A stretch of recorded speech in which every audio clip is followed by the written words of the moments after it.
Je m'appelle Rebecca Zlotowski et je suis la réalisatrice et scénariste des Enfants des autres.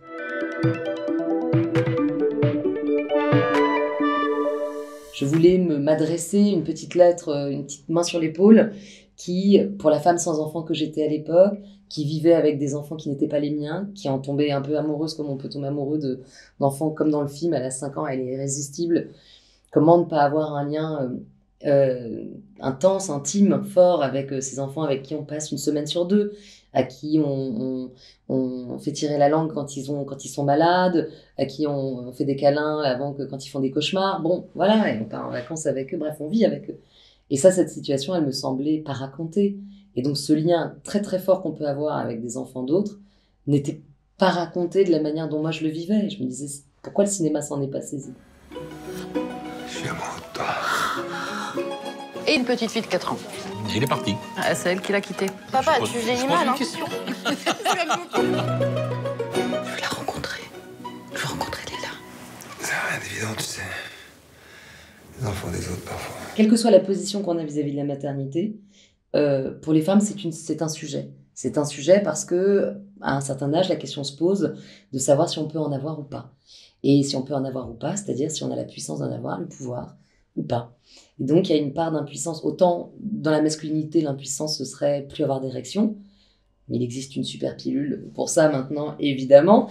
Alors que chez les femmes, cette pilule, elle n'existe pas.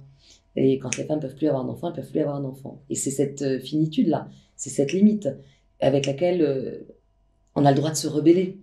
On a le droit d'estimer qu'elle est injuste, qu'elle est inique. On se dit, dans ces cas-là, on se débat un peu seul là-dedans. Et en tous les cas, ça crée des situations romanesques.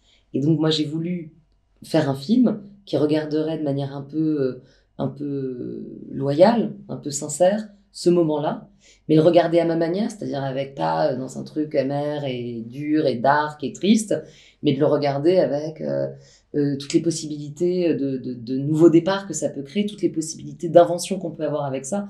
Bref, comment on peut ne pas subir le scénario de nos existences, comment on peut les construire nous-mêmes, comment on peut les écrire. Et c'est devenu Les Enfants des autres. Bonjour. Leïla. T'as quel âge, Leïla? 4 ans et demi. Waouh. Peut-être faire un petit bisou? Ça va, mon cœur? Et Virginie Efira était vraiment l'actrice pour incarner ça pour moi. Elle a cette façon d'être d'être consciente de son âge sans aucun renoncement à quoi que ce soit, mais comme un départ. Elle est d'une féminité absolue, mais sans aucune minauderie. Et elle a cette espèce de gourmandise d'observation, de côté analytique, tout en étant pleinement dans l'émotion. Et donc c'est ça qui la rend exceptionnelle. Je suis allée vers elle parce que je crois que pour un réalisateur ou une réalisatrice, sa qualité d'incarnation et d'émotion, elle peut faire peur.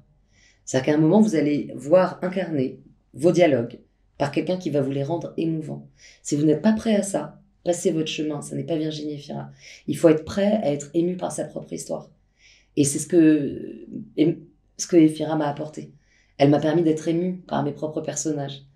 Et c'était difficile dans mon cas, parce que je mettais beaucoup de résistance, beaucoup de contrôle et beaucoup de pudeur. Parce que c'est là, typiquement, sur un personnage comme celui des Enfants des autres, c'est un personnage qui nous donne parfois honte. On se dit, pourquoi est-ce que je suis une femme qui vieillit?